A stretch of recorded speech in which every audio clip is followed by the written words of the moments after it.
بسم اللہ الرحمن الرحیم نحمدہ و نصلی علی رسولہ الکریم اما بعد. اردو گھر ڈیلس کے رہنما اصول. اردو گھر ڈیلس کے تمام پروگرام درج ذیل رہنما اصولوں کی روشنی میں ترتیب دیے جائیں گے. اردو گھر کا ہر پروگرام معین وقت پر شروع ہوگا اور معینہ وقت پر اختتام پذیر ہوگا. ہر شریک کو ایک متعین وقت کے لیے جو زیادہ سے زیادہ 5 منٹ ہوگا اظہار خیال کرنے کی گزارش کی جائے گی. تمام شرکاء کے باری باری اظہار خیال کرنے کے بعد اگر کوئی شریک کسی نقطے کی وضاحت کرنا چاہے گا تو 2 منٹ میں وضاحت کرنے کی گزارش کی جائے گی اور وہ صدر نشین کی اجازت سے اظہار خیال کریں گے. ہماری آج کی صدر نشین ہے محترمہ نیلوفر عباسی صاحبہ. کسی شریک کے اظہار خیال کے دوران دیگر شرکاء سے مؤدبانہ گزارش ہے کہ وہ قطع کلامی سے حتی الامکان گریز کریں. اظہار خیال کے دوران کسی بھی قسم کی الزام تراشی، طنز و تشنیع اور بحث و تمہیز سے گریز کر کے صرف اپنا نقطہ نظر مقرر وقت میں پیش کرنے کی گزارش کی جائے گی. ہر پروگرام میں شرکت صرف اردو گھر کی دعوت سے مشروط ہوگی. اردو گھر کے پروگراموں کی تمام سرگرمیاں اخلاقی حدود کی پابند ہوں گی. جو شخص محفل میں موجود نہیں اس کے بارے میں منفی رائے سے گریز کیا جائے گا. البتہ اس کے فن پر صحت مند اور مثبت گفتگو کی جا سکتی ہے. نارتھ امریکہ میں رہنے والے مختلف زبانوں میں بات کرتے ہیں، لہٰذا ہمیں ان کی گلابی اردو اتنی ہی عزیز ہوگی جتنی انہیں ہماری انابی انگریزی ہے. اردو گھر ڈیلس کے دفتر اور اس کے تمام پروگرام کی کارروائی اردو زبان میں ہوگی. اوکے، شکریہ. بیک ٹو یو رضوان صاحب. بہت بہت شکریہ روحی بہن. آج ہمارا پروگرام محترمہ حسینہ معین کے بارے میں ہے جو کسی بھی تعارف کی محتاج نہیں ہے. بہت بڑا نام ہے، پاکستان میں ٹیلی ویژن سے وابستہ رہیں. حال ہی میں ان کا انتقال ہوا ہے اور ہم نے مناسب سمجھا کہ ان کی یاد میں یہ محفل منعقد کریں. اور ہماری اس محفل کی جو صدارت کر رہی ہیں وہ ہے محترمہ نیلوفر عباسی صاحبہ جو خود بھی کسی تعارف کی محتاج نہیں. سب سے پہلے میں عشرت امجد صاحبہ کو دعوت خطاب دوں گا کیونکہ سب سے جس ترتیب سے لوگ آئے تھے اس ترتیب میں سب سے پہلے نام انہی کا ہے. عشرت امجد صاحبہ آپ کو دعوت خطاب دی جاتی ہے.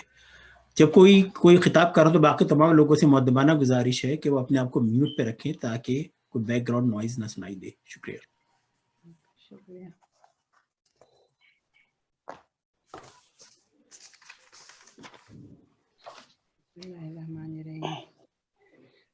یہ محفل چونکہ حسینہ معین صاحبہ کے لیے سجائی گئی ہے اس لیے انہی پر بات کی جائے گی. ویسے میں نے بہت جلدی میں اس کو تیار کیا، کچھ ڈاکٹرز کے اپوائنٹمنٹ تھے. بہرحال بسم اللہ کرتی ہوں.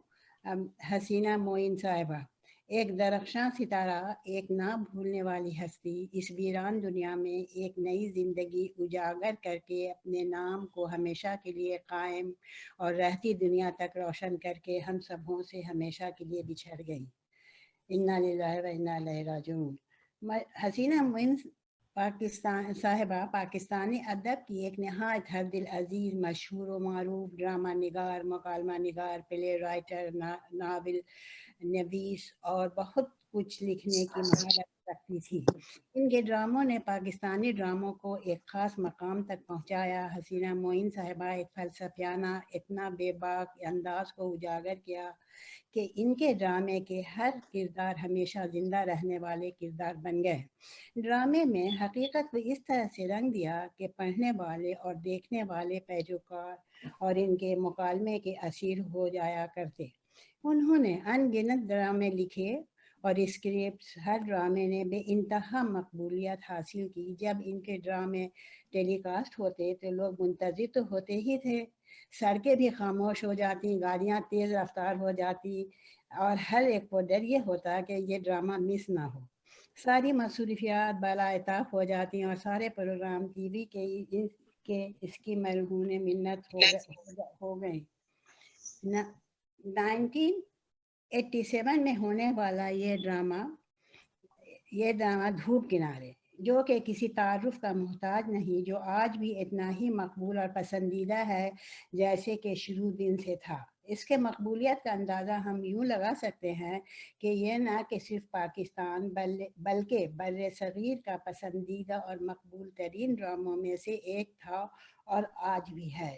ان ڈراموں میں حسینہ معین صاحبہ کی مقبولیت اس ڈرامے نے حسینہ معین صاحبہ کی مقبولیت میں 4 چاند لگا دیے۔ ہمارے پڑوسی ملک بھی ان ڈراموں کے گرویدہ ہو چکے تھے اور یہ بھی مداحوں میں سر فہرست رہے۔ بھارت میں بھی اسی قسم کی ڈرامہ بنانے کا ذوق پیدا ہوا اور وہاں بھی کوشش کی گئی ایک ڈرامہ جس کا نام کچھ تو لوگ کہیں گے کے عنوان سے ٹیلی کاسٹ ہوا، پر افسوس کامیابی خاطر خواہ حاصل نہ ہو سکی۔ فلمیں اور ڈرامے 70 کے دہائی میں نہ صرف ہمارے تفریح کے سامان تھے بلکہ ہمارے زندگی کا ایک حصہ بن گئے۔ جہاں ہمارے انڈیا اور پاکستان کا بارڈر ہمیں جدا کرتا ہے، وہیں یہ فلمیں اور ڈرامے ہمیں بہت نزدیک کرتے رہے۔ حسینہ معین صاحبہ ان کے ڈراموں میں یگانیت ہے، ایک نیا پہلو، ایک نیا زمانے کے لحاظ سے سوچ۔ ڈرامے اور کہانیاں تو ہمیشہ لکھی گئی ہیں، جیسے اصغری، اکبری، ہیر رانجھا یا پھر سسی پنو، لیلا مجنو وغیرہ وغیرہ، لیکن حسینہ معین صاحبہ کی کہانیاں اور ڈرامہ نگاری ایک خاص نوعیت کی اور اس میں جدت ملتی ہے۔ ان کے ہر کردار اپنی طرز کا آپ ہوتا، پہلی والی کہانیوں سے ہٹ کر۔ ان کی کہانی بہت معنی خیز اور روزمرہ والی زندگی کو سامنے رکھ کر لکھی گئی ہے اور روز کے مسائل اور دنیا داری کا بھی خیال رکھا ہے۔ انسانیت، اخلاقیات اور چھوٹی بڑی باتوں کو نظر انداز کرنے کا بھی سلیقہ کو ملحوظ خاطر رکھا۔ محبت اور رومانس، انسان کی نیت، چال چلن، لالچ، حسد اور قربانیوں کے جذبے کو بھی اجاگر انہوں نے ہر ڈرامے میں کیا ہے۔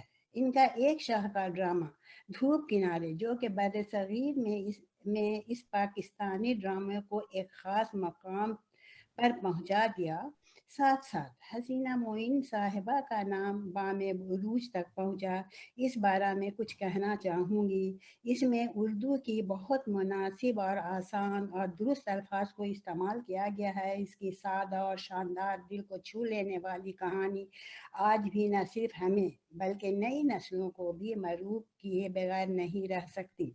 جیسے ڈاکٹر عرفان کے ہنسنے ہنسانے والی نرالی حرکتیں اور معنی خیز گفتگو ابھی بھی دل خوش کرتی ہیں۔ زویا اور بابا کا رشتہ، دوستی اور مفاہمت کا رشتہ والدین کے لیے ایک مثال ہے۔ فضیلت کی چیخ و پکار و غصہ کے پیچھے ان کی محبت اور شفقت زویا کے لیے چھپی ہمیں نظر آتی ہیں۔ اسی طرح انجی اور ان کے ڈیڈی ایک بڑے بزنس مین پر سخت مزاج اور اصول پرست انسان ہے، مگر ان کی محبت اور انسیت بیٹی کی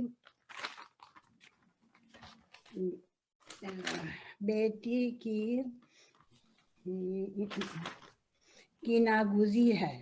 بیٹی کی انسیت ناگزیر ہے۔ زویا ایک شوخ، چنچل اور مستقل مزاج لڑکی، پر کبھی ڈاکٹر احمد کے سامنے خوفزدہ یا کمتر اپنے کو نہ سمجھا، بلکہ ایک مضبوط اور ثابت قدم رہتی ہے، جو آج کل کی نئی نسل کی لڑکیوں میں دنیا دیکھنا چاہتی ہے۔ غرض کے ہر کردار کو انہوں نے زندہ جاوید کر دیا اور یہ موجودہ نسل کو بھی ایک ذوق اور راستہ دکھایا۔ خواہ ہند ہو یا ہمارا ملک، سب ان کردار سے متاثر ہوئے بغیر نہ رہ سکے اور ان کے اسٹائل کو اپنے بنانے کی کوشش کرنے لگے۔ 1976 اور 77 میں بھی ہمارے پی ٹی وی کے ڈرامے مشہور تھے اور دوردرشن دیکھنے سے پی ٹی وی کو ترجیح دیتے تھے۔ سب سے پہلا ڈرامہ کلرڈ پرچھائیاں تھا، اس کو بھی محترمہ حسینہ معین صاحبہ نے تحریر کیا تھا اور یہ بھی بہت سپر ہٹ رہا۔ اپنے ڈرامے کے کردار میں ایسی جان دیتے تھے کہ یہ سچ مچ کے ہی محسوس ہوتے اور اس ذہنیت کو جس نظریہ سے پاکستان کے لوگوں کو دوسرے لوگ دیکھتے تھے، اب اس پارٹیشن کے بعد ان ڈراموں کی وجہ کر نظریہ بھی ان کا تبدیل ہوتا گیا اور اپنی ساکھ بڑی بنا سکے۔